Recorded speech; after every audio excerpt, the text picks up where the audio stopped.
We live in a democracy, and part of the responsibility of being a parent is to do your own research. You research the baby stroller, you research the foods that they're getting, and you need to research the medicines that they're taking as well.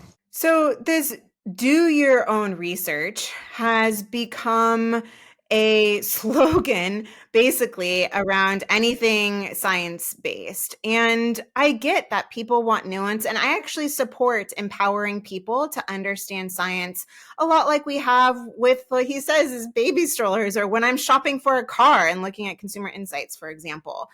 The challenge is, though, that when we say do your own research without the tools or the knowledge or the roadmap on how to do that, it really leads people down conspiracy rabbit holes.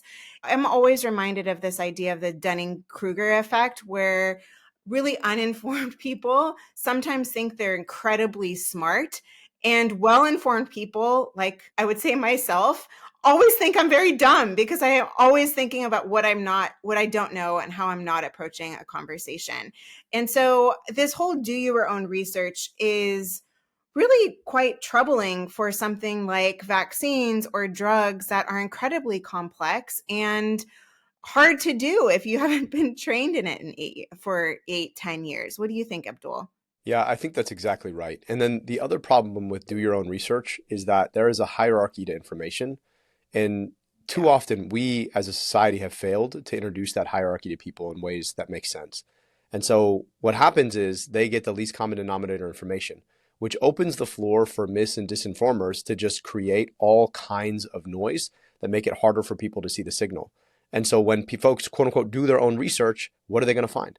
They're going to find all that mis and disinformation that folks who have an ideological spin or a dollar to make off of that mis and disinformation put out there. And so I worry, right, that this is a self-fulfilling prophecy. It's like, yes, do your own research, but we're not actually going to teach you how to do that research. And we're going to make sure that all you find is stuff that aligns ideologically with what we want you to see.